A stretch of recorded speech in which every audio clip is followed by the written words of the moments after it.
আলহামদুলিল্লাহ। আমরা কুমিল্লা বোর্ড 2025-এ ত্রিকোণমিতির গ নাম্বার যে সৃজনশীলের যে গ নাম্বার প্রশ্নটা আছে, ওই প্রশ্নটাতে গতকালকে আমরা এখানে প্রবলেম করছি। তারপর আমরা এখানে অনেক ধরনের পদ্ধতি ব্যবহার করি, অঙ্কটা শেষ পর্যন্ত মিলাইতে পারিনি। ঠিক আছে, আজকেও আমরা সকালে তো অনেক পদ্ধতি ব্যবহার করে অঙ্কটা মিলানো যায়নি। শেষ পর্যন্ত আমরা আবার আমাদের পুরাতন একটা পদ্ধতিতে ফিরে যাওয়ার পরে যখন সাইন থিটা কস থিটাকে ধরতে গেছি যে সাইন থিটা কস থিটার মিলে কোনো অঙ্কটা করা যায় না, কারণ আমি দুইটা জিনিস বারবার ভয় পেয়েছি। একটা হলো অমূলদকে ধরে রাখা, আর একটা হলো সাইন থিটা কস থিটাকে ধরে রাখা। কথা বোঝা গেছে? পর আল্লাহর মতো সাইন থিটা কস থিটা দিয়ে অঙ্কটার আনসার বাইর করা গেছে। তাহলে আসলে অঙ্কটা কিরকম? বেসিক্যালি আমাদের অঙ্কটা ছিল যে 2p - 1 = √3, যেখানে p সমান বলা ছিল যে sine theta plus cos theta. তাহলে এখন আমাদের অঙ্কটা হবে ইনশাআল্লাহ সবচেয়ে ইজিয়েস্ট ওয়ে। ইনশাআল্লাহ আশা করি কোনো গাইডেড আমাদের অঙ্কটা এভাবে করে দিবে না, ওরা ওদের মতো করে কঠিন চিন্তা করে দিয়ে দিবে। অবশ্য আমরা এটা অনেক পরিশ্রমের ফসল, ঠিক আছে, কিন্তু ওদের তো গাইড তাড়াতাড়ি বের করতে হয়, এই কারণে ওরা তো আর চিন্তা করবে না। ঠিক আছে, কিন্তু আমাদের সহজ অঙ্ক বলে চিন্তা করতে হবে, যেহেতু আমাদের অনেক স্টুডেন্ট দুর্বল থাকে। তাহলে আসেন আবার ওই সহজ পদ্ধতিতে চিন্তা করে আমাদেরকে এটা ভাবতে হবে যে এরকম সহজ পদ্ধতিতে অঙ্ক আরও আসতে পারে। কথা বোঝা যাচ্ছে? কারণ একটা অঙ্ক যতদিন পর্যন্ত এটা কঠিন মনে হবে তখন পর্যন্ত আমরা এটারে দূরে রাখি। কিন্তু সহজ পদ্ধতি যদি একবার যদি হয়ে যায়, ঠিক আছে, তখন মনে হতে পারে যে অঙ্কগুলো অ্যাভেলেবেল হতে হতে পারে। ঠিক আছে, হয়তো আমাদের চিন্তাটা ওইরকম হয় না যে আমরা এটা করতে পারিনি।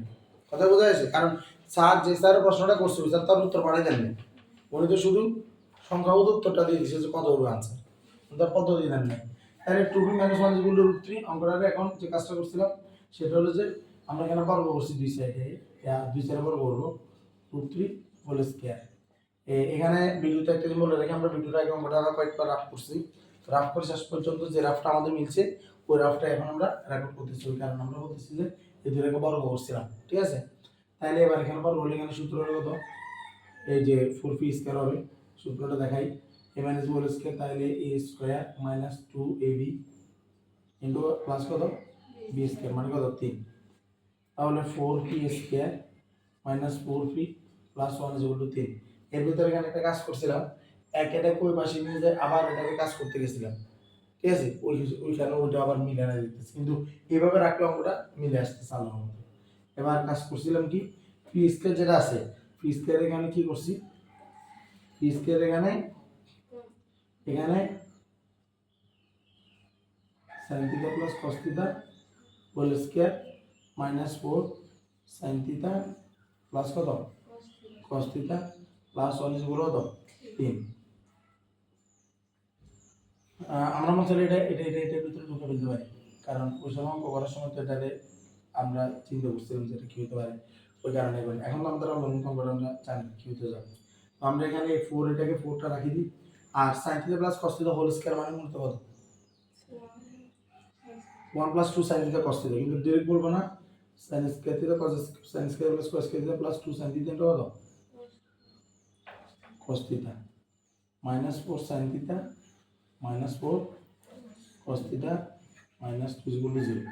এটা তো বোঝা গেছে, মাইনাস 4 দিয়ে গুণ হয়েছে মাইনাস 4 cos থিটা, বোঝা গেছে না? এটা এখন 4 এই যে sin square plus cos square দিয়ে এটার মূল্য কত 1 না, 2 sin থিটা কত cos theta minus 4 sin theta minus 4 cos theta minus 2 = 0।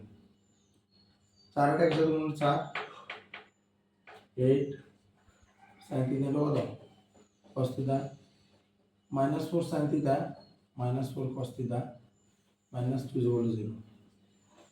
8 sin theta into cos theta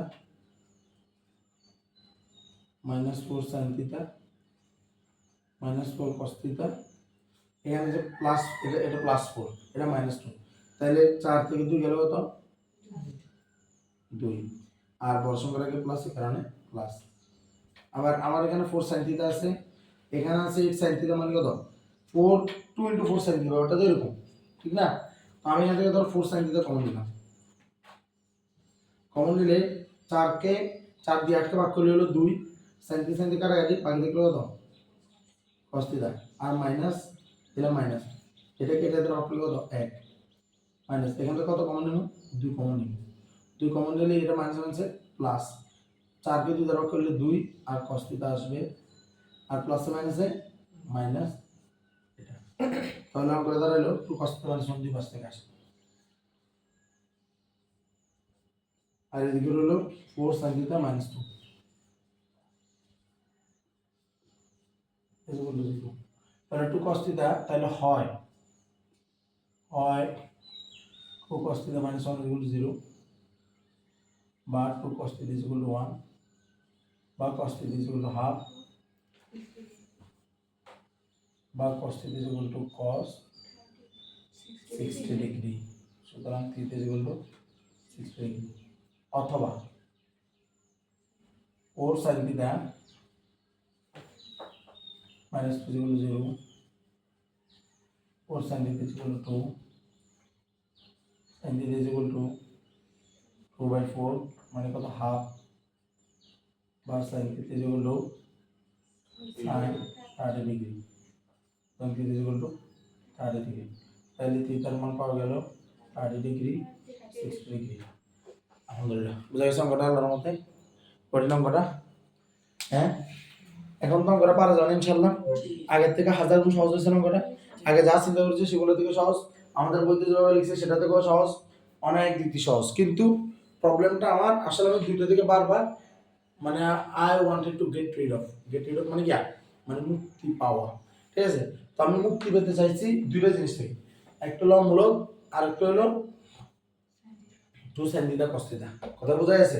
কিন্তু আমি একটাবারের জন্য চিন্তা করে নিই যে আমি তো 2 sin থিটা cos থিটা গুলোকে sin থিটা একটা বা cos থিটা একটা কমন দিয়ে আমি চিন্তা করতে পারি, এটা আমি একটাবার চিন্তা করি না। আমার কাছে বারবার মনে হয়েছে এতে জালে বাজাল করবে, এতে জালে বাজাল করবে, আমি শুধু ওই দুইটা জিনিস মাথায় ফিক্সড ধরে রাখছি, এই কারণে আসলে অঙ্কটা গাইনি। কিন্তু প্রবলেমটা হলো যে আমি যতটা না বেশি অমূলক থেকে বাঁচতে চাইছি তার চেয়ে বেশি আমি বাঁচতে চাইছি এদের থেকে, এই কারণে আমি দেখা গেছে বারবার আমি অমূলক রেখে দিচ্ছিলাম, ঠিক আছে? কারণ আমার কাছে এর বেশি সমস্যা মনে হচ্ছিল, কিন্তু পরবর্তী দেখা যাচ্ছে হ্যাঁটাই আমার জন্য কি হয়েছে, মানে ওই অমূলক থেকে বাঁচাটা যেটা দূরে ছিলাম ওটা থেকে বাঁচাটা আমার জন্য ভালো হয়েছে। তো যেটা আলহামদুলিল্লাহ, আল্লাহর মধ্যে কোনো অঙ্ক আমাদের আর কি নাই, আমাদের ইনশাল্লাহ প্রবলেম করবেন ইনশাল্লাহ।